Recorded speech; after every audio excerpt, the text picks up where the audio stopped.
저와 여러분의 영혼과 인생을 책임지는 만왕의 왕이신가? 이 질문이 사실은 이 자리에 앉아 계신 여러분들 안에 한 번쯤은 질문되어졌을 것이고, 어쩌면 그 질문에 대한 답을 얻으셨을 것이고, 또 어쩌면 그 답을 지금도 찾아가고 계신 게 저와 여러분의 삶의 자리일 수 있는데요. 1차적으로 유대인의 왕이다라고 하는 말이 담고 있는 것은 예수 그리스도가 이 땅 가운데 혈통상 유대인의 핏줄로 오신 분이다라고 하는 것을 의미합니다. 달리 말하면 예수 그리스도의 역사성이 있다라고 하는 거죠. 역사라고 하는 것은 아주 간단합니다. 한 개인으로서는 한 객체, 이 땅에서 부모의 몸을 통해 태어난 저라고 하는 사람이 역사를 갖기 시작하려면 이 땅 가운데 역사의 실체로 객체로 역사 안에 참여해야 되는 거죠. 너무 거창하게 표현했는데 한마디로는 엄마 뱃속에서부터 튀어나와야 사실은 제가 역사적 존재가 되는 겁니다. 바로 예수 그리스도께서도 이 땅 가운데서 마리아와 요셉이라고 하는 부모의 몸을 통해서 세상에 던져진 존재로 역사 안으로 들어오신 겁니다. 바로 그렇게 예수 그리스도의 역사성의 출발점은 예수님이 유대인의 혈통으로 이 땅 가운데 나셨다라는 거예요. 여러분, 그것만 치면 인간 예수에 대한 모습은 저와 여러분과 동등합니다. 똑같습니다. 그러면 굳이 이 땅 가운데 유대인의 왕으로 오신 예수 그리스도가 우리의 영혼과 인생을 책임지는 만왕의 왕이실 필요는 없는 거죠. 그렇다면 예수 그리스도께서 우리의 영혼과 인생을 책임지는 만왕의 왕이시기 위해서는 그 역사성을 뛰어넘는 그 무엇이 있어야 하잖아요. 바로 그 무엇이 뭔지를 이 마태복음이 설명하고 있는 거예요. 구약 성경을 통해서는 앞으로 오실 만왕의 왕, 영혼의 구세주 되신 예수 그리스도에 대한 예언이 바로 구약 말씀을 통해서 오실 메시아에 관한 이야기를 한 거고요. 또 여러분과 제가 읽으시는 이 마태복음으로부터 포함되어서 요한복음까지의 4개의 복음서는 이 땅 가운데 이미 오신 예수 그리스도가 구약에 예언되었던 메시아 구세주로서의 예수 그리스도이심에 대한 현재적인 이야기를 하고 있는 것이 4개의 복음서고요. 그리고 서신서와 계시록, 요한계시록은 앞으로 오실 심판주 대신 예수 그리스도의 미래에 관한 이야기, 즉 예수 그리스도에 대한 과거에 관한 이야기는 구약 성경이, 예수 그리스도의 현재에 관한 이야기는 4개의 복음서가, 예수 그리스도의 미래에 관한 이야기는 바로 서신서와 요한계시록이 우리에게 설명하고 있다라고 하는 거죠.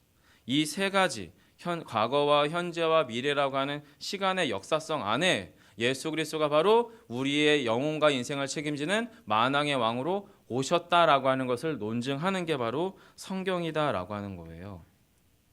그래서 여러분, 마태복음은요, 예수님이 왜 메시아가 되는지에 대해서 구구절절하게 설명하지 않습니다. 구구절절하게. 그냥 오늘 본문에서도 여러분, 예수님은 그냥 화자, 말하는 분이세요. 그리고 예수님의 말을 듣는 대상들을 성경 본문은 너희는 이라고 지칭하고 있어요. 그리고 이 말을 듣고 있는 너희에게 왜 시시콜콜하게 예수 그리스도가 하나님의 아들이시고 메시아이신지에 대해서 설명하지 않습니다.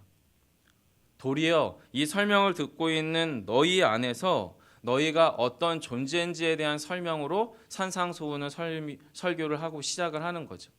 그래서 여러분, 팔복이라고 불려지는 산상수훈은 복 있는 사람, 바로 정체성, 너희는이라고 해당되어지는 너희가 어떤 존재인지에 대한 그들의 정체성을 얘기하는데, 첫 번째는 예수 그리스도, 하나님의 아들 되신 바로 예수 그리스도가 인간으로 이 땅 가운데 오셔서 세상과 하나님의 접점이 되신 예수님이 너희는이라고 지칭되는 육성으로 예수님의 말귀를 알아들을 수 있는 사람들에게 그 얘기를 듣고 있는 너희를 뭐라고 얘기하냐면 복 있는 사람이라고 얘기합니다. 정체성으로. 그리고 복 있는 사람을 그 이어서 5장 하반절에서는 빛과 소금이라고 설명하고 있는 거예요. 빛이 되라고 설명하는 게 아니고 소금이 되라고 설명하는 게 아니라 이미 왕 되신 예수 그리스도가 만왕의 왕으로서 우리의 인생과 영혼을 책임질 예수 그리스도가 이 땅 가운데 오셔서 당신의 몸을 산상 바로 작은 언덕에 기대어 걸터 앉으신 후에 너희에게라고 말할 그 시점부터 이미 그 말을 듣는 사람은 복 있는 사람이고 세상의 빛이고 세상의 소금이다라는 거죠. 그런데 그 역할을 제대로 못하는 부분에 대한 재정립을 위해서 산상 설교를 통해서 우리의 정체성을 어떻게 회복해 가야 되는지, 내 정체성과 내 삶의 실제 영적 현주소가 뭔지를 명확하게 선명하게 다시금 재천명하는 것, 이것이 바로 산상 설교다라고 하는 겁니다. 그래서 여러분이 읽으신 본문 7장 앞으로부터 5장에서는요, 확장된 율법으로서 이 세상 가운데 참된 왕이 되신 하나님의 새로운 천국에 대한 기준으로서 5장에서는 몇 가지 이야기를 합니다. 그래서 살인에 관하여, 간음에 관하여, 맹세법과 보복법에 대한 새로운 재정립이 5장 안에서 일어나요.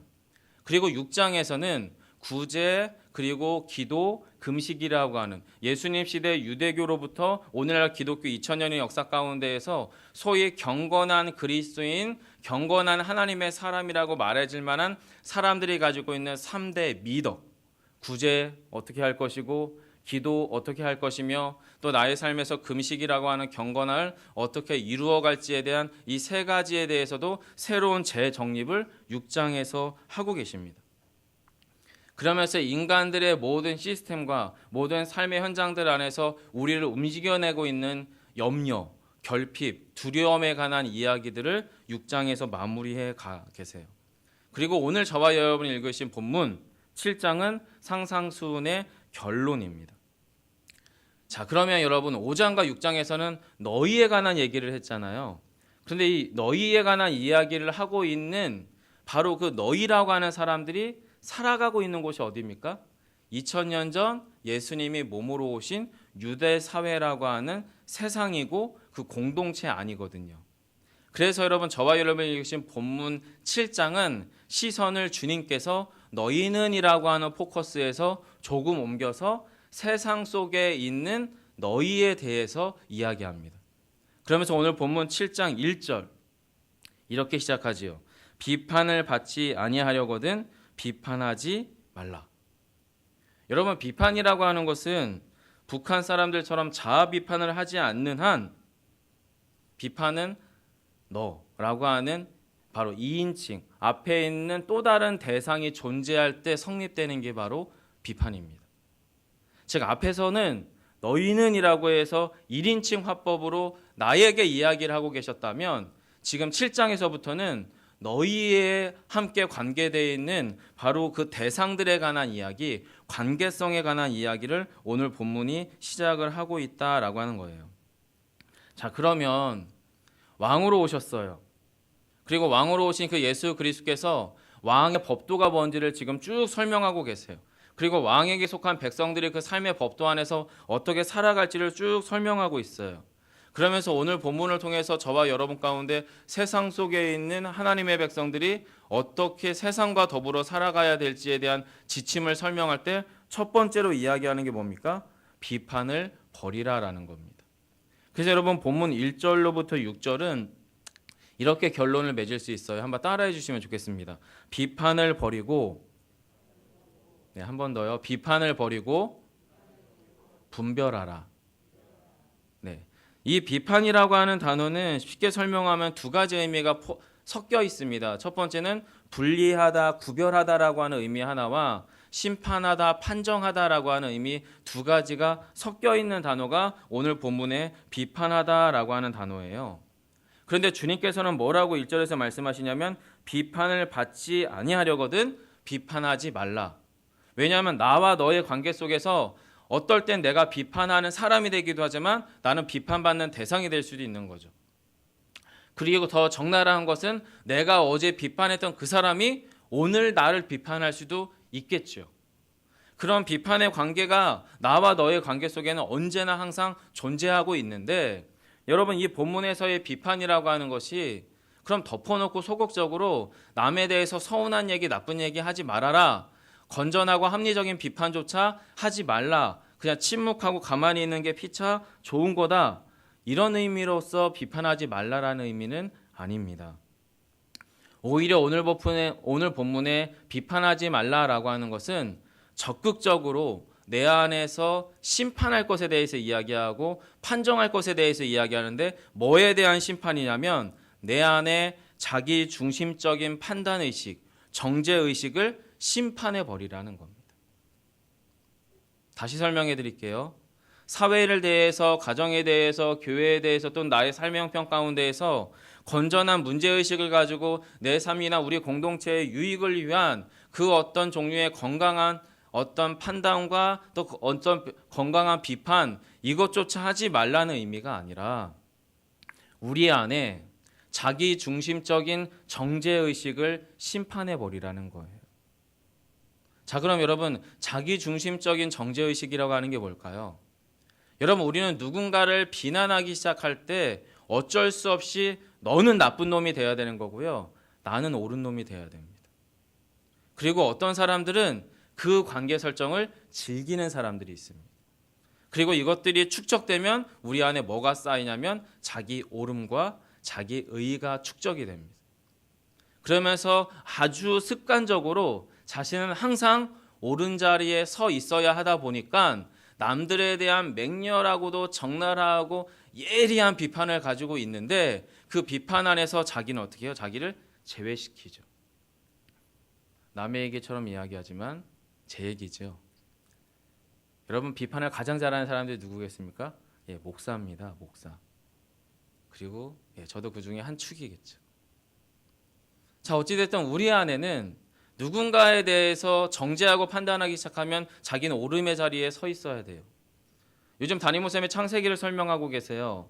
불신 체제에 대해서 이야기합니다. 의심의 시스템에 대한 이야기를 합니다. 첫사람 아담과 하와 가운데에서 어떤 잘못이 드러났어요. 선악을 알게 하는 나무의 열매를 따 먹게 된 거죠. 그건 결과입니다. 그 열매를 먹은 것은, 그 안에 작동되어지는 과정은 의심의 체계예요. 어떤 의심의 체계냐면 먼저로는 하나님의 말씀에 대한 의심이고 또 배우자에 대한 의심의 체계였어요. 그 가운데에서 그들은 결국에 하나님으로부터 떠나게 되었는데 그 결과에 대한 책임을 누가 지느냐에 대해서는 그 안에서 무엇이 나타납니까? 자기 중심적인 정죄감이 나타납니다. 그리고 누군가는 옳은 사람이 되어야 되는 거고 누군가는 나쁜 사람이 되어야 되는데 문제는 첫사람 아담과 하와는 자기들은 그 잘못된 자리에 서고 싶은 마음이 조금도 없었어요. 그래서 결국에 누구를 그 자리에 세웁니까? 잘못된 자리에? 하나님을 세웁니다. 뱀이라고 하는 피조물을 만드신 하나님, 여자라고 하는 피조물을 만드신 하나님, 당신 때문에 내가 잘못했다라고 하는 그 비판의식이 첫사람 아담으로부터 싹트고 있더라라는 거예요. 여러분, 그래서 지금 그렇게 자기중심적인 판단의식을 가진, 그래서 심판자 대신 하나님의 자리에 자신을 두고 있는 사람을 주님은 어떻게 규정하냐면 2절과 3절입니다. 2절 3절 같이 한번 읽어볼까요? 함께 합니다. 너희가 비판하는 그 비판으로 너희가 비판을 받을 것이요 너희가 헤아리는 그 헤아림으로 너희가 헤아림을 받을 것이니라. 어찌하여 형제의 눈 속에 있는 티는 보고 내 눈 속에 있는 들보는 깨닫지 못하느냐.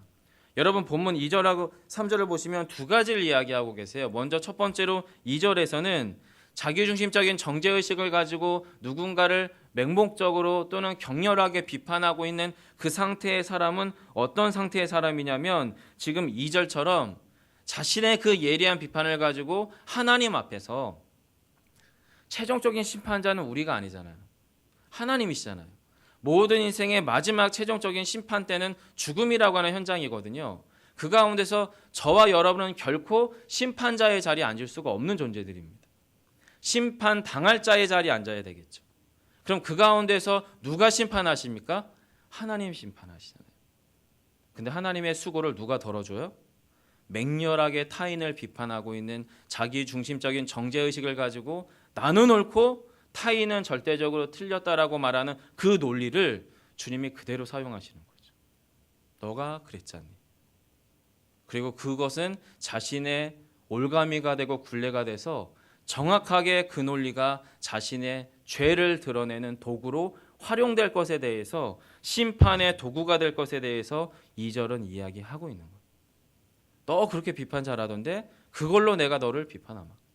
너 그렇게 남을 잘 헤아리는데 내가 그것을 가지고 내가 너를 한번 헤아려 보마. 이 헤아림이라고 하는 게 뭐냐면 측량할 때 도구를 말합니다. 측량하다 또는 측정하다라고 말할 때 그 일정한 통계 기준이 되는 기준치, 기준, 이것이 바로 그 헤아림이거든요. 그리고 여러분 그렇게 자기중심적인 정죄의식에 빠져 있는 사람을 예수님께서는 또 3절에서 뭐라고 규정하고 있나요?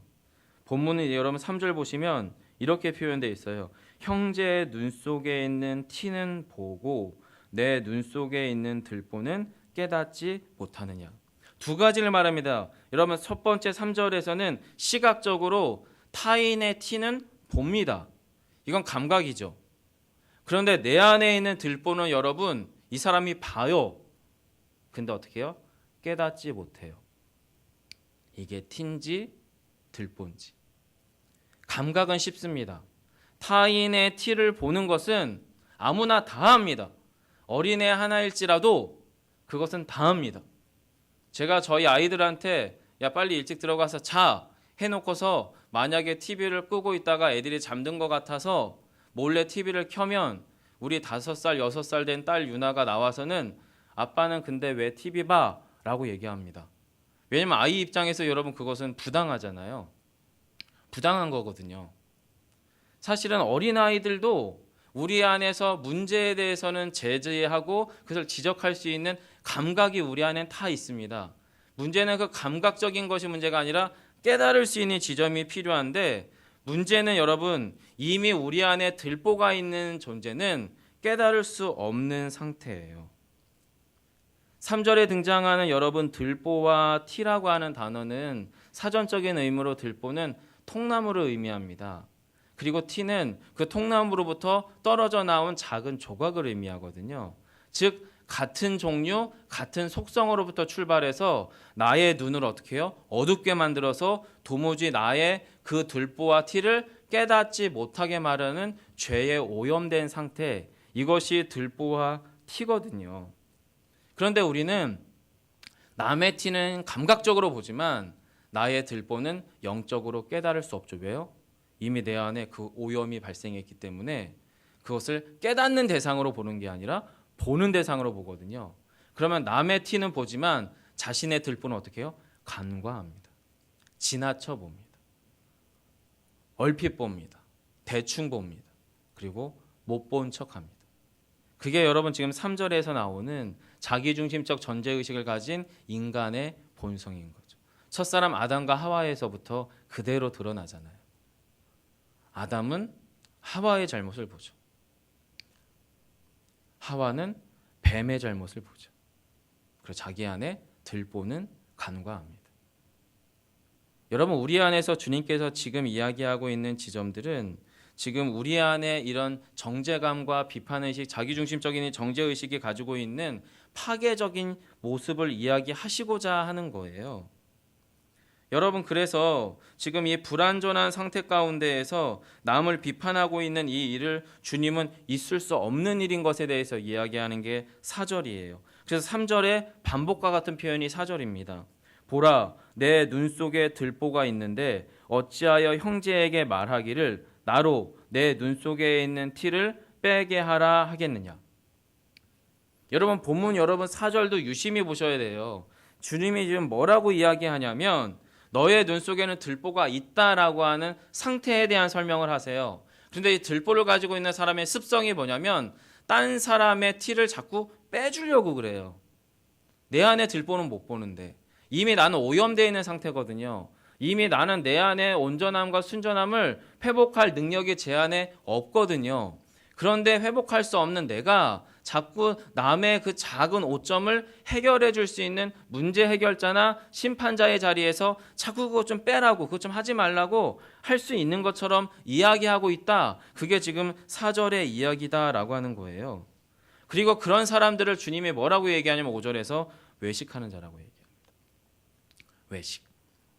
여러분 산상수훈에서 이 외식이라는 단어가 앞에 6장에서도 등장하는데요. 구제와 기도와 금식에 관한 이야기를 할 때에 올바른 구제, 올바른 기도, 올바른 금식에 대한 설명을 해나가면서 올바른 기도하지 못하고 올바른 구제하지 못하고 올바른 금식을 하지 못하던 당대의 서기관과 바리새인들에 대하여 주님이 뭐라고 얘기하시냐면 외식하는 자라고 얘기합니다.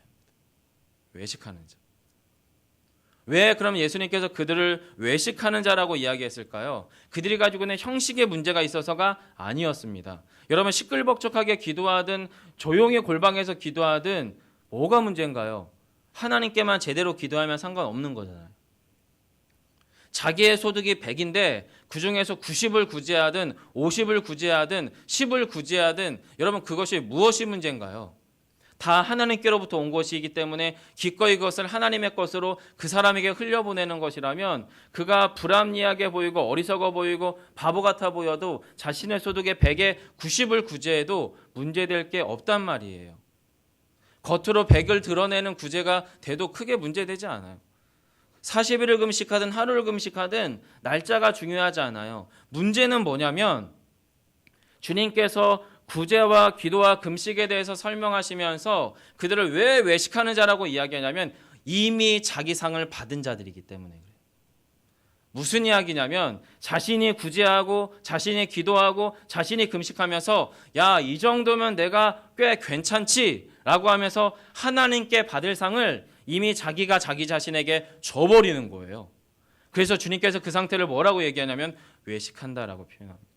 그럼 같은 맥락에서 지금 이 사람들을 왜 외식하는 자라고 말하겠습니까? 이미 하나님이 하실 판단을, 이미 하나님이 하실 심판을 이미 자기가 해버린 거예요. 자신은 더 이상 하나님 앞에서 심판받을 것도 재판받을 것도 내 안에 죄의 문제를 주님 앞에 가지고 끌고 들어올 하등의 필요가 없는 존재로 자신을 여겨버린 사람이기 때문에 주님이 그들을 어떻게 해요? 외식하는 자라고 맹렬하게 비판하고 있는 겁니다. 그런데 성도 여러분, 오늘 본문에 단서가 있어요. 이미 앞에서 하나님에 속한 백성들에 대한 대상으로 무리로부터 분리되어 있는 제자들을 향하여 너희라고 표현해 있고 이 산상수훈을 설교를 듣는 사람들은 내 안에서 유대인의 왕으로 오신 예수 그리스도를 내 인생과 내 영혼의 구주로 믿음으로 고백하는 사람들이거든요. 믿는 사람들이거든요. 주의 말씀을 알아들을 영적 귀가 열린 사람들이거든요. 그들을 대해서 지금 이야기하는데 이 이야기, 비판에 관한 대상도 역시 여러분 그럼 어떻게 되겠습니까? 믿는 자들끼리입니다. 믿는 자들과 관계되어 있는 사람들과의 이야기입니다. 그래서 여러분 저희가 조금 흘려 읽었지만 3절에 보시면 이렇게 얘기합니다. 어찌하여 형제의 눈 속에 있는, 그리고 4절에서는 어찌하여 형제에게 말하기를. 무슨 얘기하고 있는 거예요? 교회 얘기하고 있습니다. 무슨 이야기하고 있는 겁니까? 신앙 공동체 얘기하고 있는 겁니다. 우리 공동체 안에서 일어나는 일이 있는데 그 일이 지금 무슨 일이냐면 6절이에요. 여러분 6절. 여러분 6절 같이 한번 읽어볼까요? 함께 읽겠습니다. 시작. 거룩한 것을 개에게 주지 말며 너희 진주를 대제 앞에 던지지 말라. 그들이 그것을 발로 밟고 돌이켜 너희를 찢어 상하게 할까 염려하라. 지금 여러분 주님은 진심으로 염려하고 계세요. 근데 뭐를 염려하고 계시냐면 지금 6절의 하반절이죠. 이 그들이라고 하는 것은 6절에 개와 돼지로 비유되어져 있는 그들입니다. 그들이 무슨 일을 하냐면 그것이 뭡니까? 앞에 거룩한 것, 진주로 표현되어져 있는 그것입니다. 자, 그들이 그것을 어떻게 해요? 받았는데 이걸 어떻게 해요? 발로 밟아버려요. 그리고 돌이켜서 어떻게 돼요? 그것을 준 당사자들인 너희를 어떻게 해요? 찢어 상하게 할까 염려한다. 여기서 너희가 누구라고 말씀드렸습니까? 교회 공동체요, 신앙 공동체요, 예수 그리스도를 만왕과 영혼의 주인으로서 고백하는 신앙인들, 신자들이라고 표현했어요. 너희들을 어떻게 해요? 찢어 상하게 한다. 이것은 부수어 무너뜨리다라고 하는 의미예요. 신자를 신자 되지 못하게 한다는 거예요. 교회를 교회 되지 못하게 한다는 거예요. 신앙 공동체를 신앙 공동체 되지 못하게 한다는 거예요. 어떻게 될 때요? 그들에게 그것을 주었을 때. 그럼 여러분 여기서 그들이 누구예요? 개와 돼지로 비유되어져 있는 사람들입니다. 여러분 이 본문에 등장하는 개라고 하는 단어, 돼지라고 하는 단어로 비유되어졌던 그 당시에 인격적인 대상들은 누구냐면 돼지라고 하는 것은 유대인들이 유대 사회 안에서 가장 불결한 것으로 여길 때 돼지라고 하는 표현을 씁니다. 돼지 같다라고 말할 때는 불결하다, 유대인의 거룩함을 상실했다, 그런 의미를 사용할 때 돼지라는 말을 쓰고요. 유대인들이 당시에 이방인들, 사마리아인들과 같이 혈통이 섞여버려 있는 사람들을 그 당시 개라고 표현했어요. 즉 이방인들을 지칭할 때 개라고 하는 단어를 썼어요. 그럼 여러분 진짜 이것이 정확하게 지칭할 때 이방인을 타겟으로 하는 거냐? 그게 아니라 그것을 받았어요. 무엇을 받았냐면 산상수훈을 통하여 하나님의 왕도, 하나님의 법도, 하나님의 신자들이 살아가야 될 일체의 삶의 원칙을 받았는데, 이것을 받은 이 사람들이 이것을 내 안에 들보를 강화시키고 남들의 티를 빼내는 자기중심적인 정죄의식을 가지고 하나님의 원칙을 자신의 자만과 자신의 교만과 자신의 죄의 합리적인 수단으로 악용해버리고 있는 그 사람들, 달리 말하면 복음을 회방하고 복음을 깨트리고 교회를 교회되지 못하게 하는 그들에게 이것을 주지 말라는 거예요. 왜냐하면 그렇게 주기 시작할 때 교회가 깨트려지고 부서지고 교회가 교회되지 못하기 때문이라는 겁니다. 여러분, 주님은요 비굴하게 복음을 구걸하시는 분이 아닙니다. 천국을 제발 가줄래라고 구걸하는 분이 아니라는 거예요. 이미 왕이세요. 십자가에 죽으시기 전에도 왕이셨고요. 십자가에 죽으실 때도 왕이셨고요. 십자가에 죽으시고 부활하셔서 다시 오실 때도 우리의 영혼을 책임지는 심판의 구주라는 겁니다.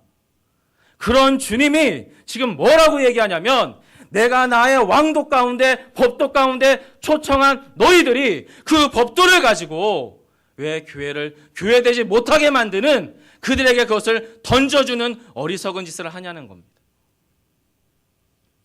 그 가운데에서 지금 주님께서 염려하시는 거예요. 그래서 이 복음을, 생명의 말씀을 알아들을 수 있는 그 사람들에게 뭐라고 권면하는 거냐면 6절이에요. 외식하는 자여, 먼저 너의 눈 속에서 들보를 빼라. 그래야만 교회 공동체 안에 나보다 연약함 가운데 있는, 나보다 연약한 죄의 연약함 가운데 있는 그들의 티를 어떻게 해요? 뺄 수 있으니까.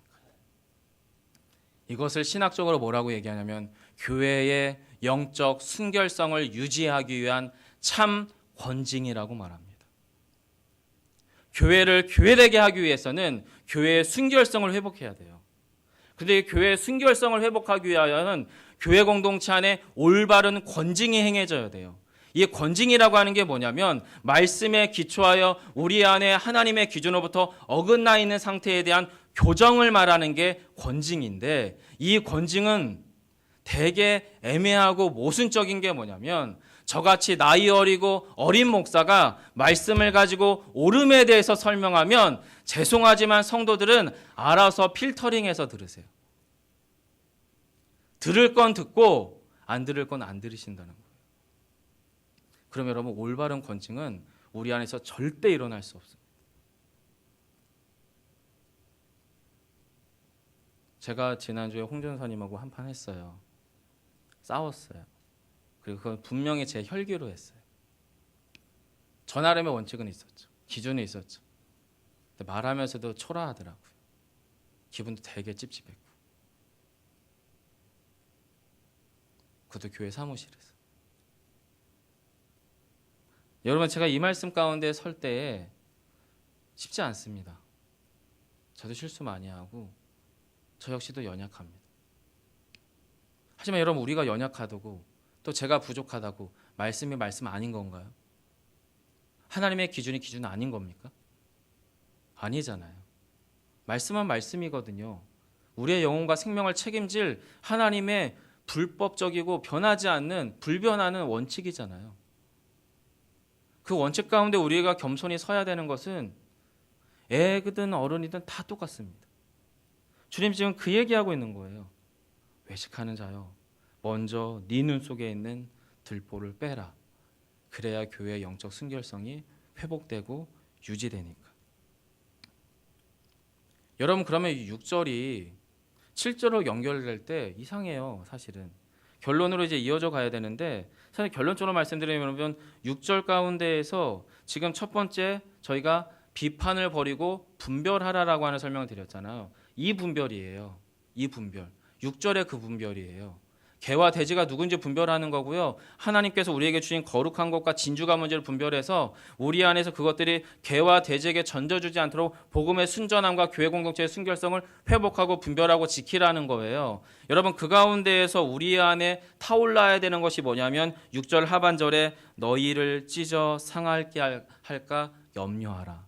바로 순결함과 거룩함에 대한 열망을 회복하라는 거예요. 그래서 그렇게 회복하는 것과 도대체 7절부터 11절과 무슨 상관이 있느냐? 엄격하게 여러분 상관이 없어요.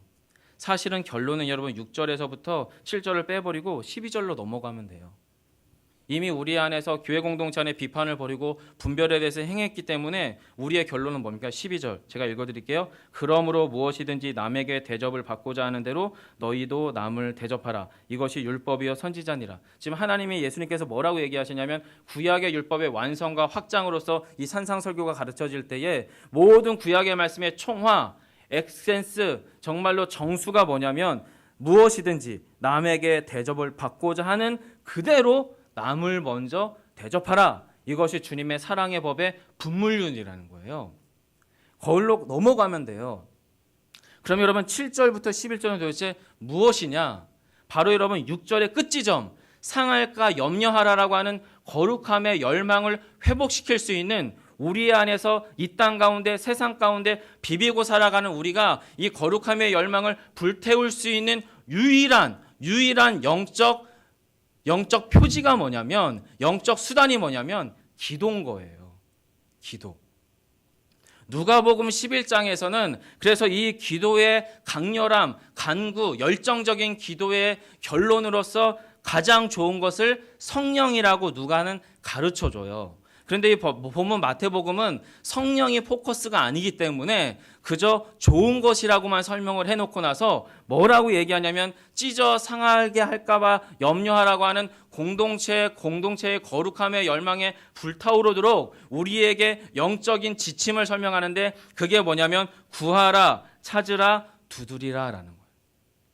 이 구하라고 하는 기도의 행위는 나의 결핍의 상태를 인식해서 하나님밖에는 의지할 자가 없습니다라고 하는 절박함을 가지고 기도를 시작하는 상태가 바로 이 구하다라는 의미예요. 그리고 이 구하는 상태에서 어떻게 더 나가냐면 찾게 되는 거죠. 하나님 없음으로 말미암아 내 안에서 주님을 의지할 수밖에 없기 때문에 주님을 얼굴을 구하고 주님을 찾는 상태, 이것이 바로 찾으라라고 하는 상태의 열망의 상태예요. 그렇게 찾은 상태 가운데에서 하나님이 우리 안에 말씀하세요. 깨닫게 하세요. 보이세요. 그 상태에서 우리가 무엇을 인식하기 시작합니까? 내가 그 거룩함의 열망 가운데 기꺼이 참여하고 적용하고 실천할 것. 이것이 본문 여러분 7절에 문을 두드리라는 거예요. 그렇게 되면 어떻게 된다는 겁니까? 주신다는 거예요. 찾아낸다는 거예요. 그러면 열릴 건다는 거예요. 근데 이것이 기도의 열심에 대한 설명이 아니라 하나님의 성품에 기초한 하나님의 관계성의 알에 대한 이야기를 합니다. 그게 여러분 9절, 10절, 11절이에요. 너희 중에 누가 아들이 떡을 달라 하는데 돌을 주며 생선을 달라 하는데 뱀을 줄 사람이 있겠느냐? 너희가 악한 자라도 좋은 것으로 자식에게 줄 알거든. 하물며 하늘에 계신 너희 아버지께서 구하는 자에게 좋은 것으로 주시지 않겠느냐? 하나님의 성품은 선하시고 완전하시고 사랑이 많으신 아버지 하나님이시기 때문에 그 하나님이 우리에게 당연히 주실 것을 주실 수밖에 없다는 것. 교회의 영적 순결성과 완전함과 신자의 참된 도리 가운데 거하고 살아갈 일체의 비결을 구하는 신자들에게 그런 기도의 열망 가운데 사로잡힌 하나님의 사람들에게 이 좋은 것을 당연히 주실 수밖에 없다는 건데 이것이 무엇입니까? 나의 죄됨을 까달아서 내 안에 들보를 발견하고 또 교회 공동체의 티를 온전하게 제거할 수 있는 올바른 권징에 행해질 수 있는 참된 영적 공동체로 깨닫게 하시는 성령님을 우리에게 주시겠다는 거예요. 그 성령의 감동하심과 역사하심 가운데 교회 공동체가, 가정 공동체가 나의 신자된 삶이 그 안에 참여하기 시작할 때 그 안에서 무엇이 실제가 되기 시작합니까? 12절이에요. 그러므로 무엇이든지 남에게 대접을 받고자 하는 대로 너희도 남을 대접하라. 이게 완성될 거라는 거죠. 사랑하는 성도 여러분, 결론을 맺겠습니다. 이 본문의 구절을 이해하는 데 있어서 저희가 시작점은 12절이에요. 말씀의 완성이 12절이잖아요. 그럼 거기서부터 거슬러 올라가면 돼요. 우리의 기도를 통하여 하나님의 성품을 깊이 깨달아 가시는 여러분 되시기를 소망합니다. 그리고 그 가운데서 하나님의 거룩함에 참여하고자 하는 열망이 우리 안에 회복되기를 소망해요. 그러다 보면 우리 안에 들보가 보이고 또 연약한 자들의 티를 빼낼 수 있는 건강한 성도가 저희가 되어 있을 겁니다. 그러고 나면 우리는 비판하는 자가 아니라 우리 안에 비판을 버리고 분별할 수 있는 하나님의 사람들이 될 것입니다. 여러분, 본문은 감각적인 단어를 사용하고 있지만 동시에 깨닫는 자에 대한 이야기를 하고 있습니다. 그리고 이 말씀 앞에는 저도 정직하게 부족한 자입니다.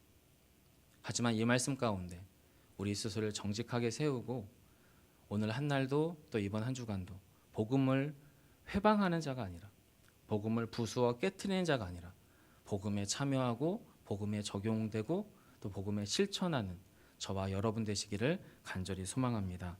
자리에 일어나셔서 함께 찬양하겠습니다.